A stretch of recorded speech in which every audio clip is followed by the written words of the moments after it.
You cast yourself in this. Yes. Did you cast Sheridan as well? Sheridan I've worked with a few times before, and we were on a play. We did a play together, Midsummer Night's Dream. So when you do a play, you're sort of together for 6 months every day, and obviously we became very, very close. So I always enjoy working with her. She always makes me laugh. And we sort of joke a lot that we're going to get married, and that we kind of be like a Poundland, Arthur Miller and Marilyn Monroe. Because we were quite obsessed with Arthur Miller and Marilyn Monroe. Of course, we're married. Arthur Miller, famous playwright.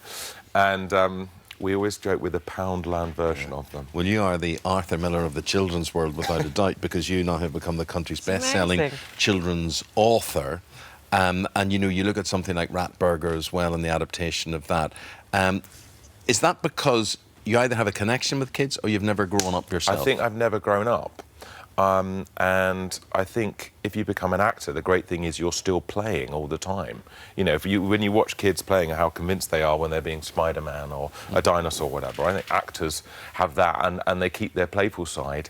And I suppose I think back to being, you know, 8, 9, 10, 11, 12, and think about the kind of stories I would have liked to have read at that point, and that's what I pour into the books.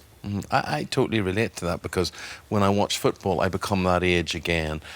When people say, what do you want for Christmas? I immediately want to say a remote-controlled tank or something. And he gets them. That's the great thing about having children, isn't it? You start buying things that actually you want. Yeah, like I've got a lot of remote-controlled James Bond cars that really are not suitable for. It's like all those dads around the country actually playing with the kids' toys. They're somewhere else. I can't wait. And also Lego, which is fantastic, because... I saw the most amazing documentary about Lego that was on last night. Yeah, on Channel 5. Did you see it? Yeah, I got completely mesmerised. But I mean, it's nothing better than spending the whole of Christmas Day putting some Lego together, is there? And what you've also done there is you've put the family together with Ratburger, because Ratburger is one of those programmes where families will congregate, they will all watch together. That's a great thing. I hope so, and it doesn't seem like a huge amount of family viewing always, does it? It feels like there's movies, but comedy has particularly got quite split, and there isn't many sort of comedy shows that are suitable for the whole family. So I hope this is. I mean, it's got a slightly dark edge to it. Yes. As you can see from that clip. Quite like sort of pantos. Children. My theory about children is that they're aspirational and they want to watch and read things that they feel a tiny bit forbidden, not quite meant for them. And I think the mistake some people write when they're trying to do entertainment for children is making it really twee. I think children don't really like twee things. I think they like to be frightened a bit. Yeah. And were you a reader as a child? Well, when I was a kid, I was a bit of a reluctant reader until, well, I'd go to the local library with my mum and dad every couple of weeks, and it wasn't until I found a book that I really loved, it was 50 Shades of Grey, that I got into reading.